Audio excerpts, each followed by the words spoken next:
সিরাজগঞ্জে বাংলাদেশ পল্লী বিদ্যুতায়ন বোর্ডের নিম্নমানের সামগ্রী ক্রয়, কৃত্রিম জনবল সৃষ্টিসহ পল্লী বিদ্যুৎ সমিতির কর্মকর্তা-কর্মচারীদের নানাভাবে হয়রানি করার প্রতিবাদে মানববন্ধন কর্মসূচি পালন করা হয়েছে।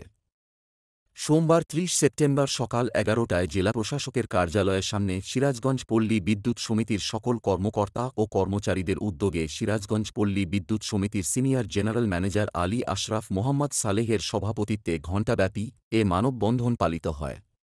এখানে দাবি হচ্ছে দুইটা, আমাদের অনিয়মিত চাকরিজীবী যারা আছেন আমাদের কর্মচারী তাদেরকে নিয়মিতকরণ এবং আমাদের মানববন্ধন চলাকালে পল্লী বিদ্যুৎ সমিতির কর্মকর্তা-কর্মচারীরা বলেন, বাংলাদেশ পল্লী বিদ্যুতায়ন বোর্ড নিম্নমানের সামগ্রী ক্রয় ও সরবরাহ, প্রয়োজনীয় মালামাল ও জনবলের কৃত্রিম সংকট সৃষ্টি ও পল্লী বিদ্যুৎ সমিতির কর্মকর্তা-কর্মচারীদের নানাভাবে হয়রানি করছে। ব্যবস্থা নির্মাণ করে বাংলাদেশ পল্লী বিদ্যুতায়ন বোর্ড।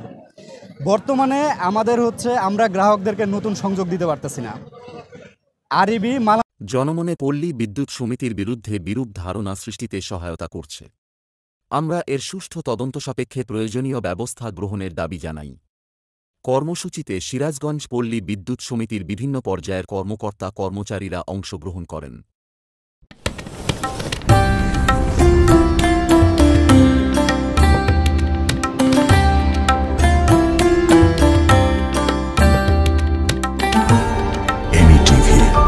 স্বাধীন বাংলার স্বাধীন কণ্ঠ।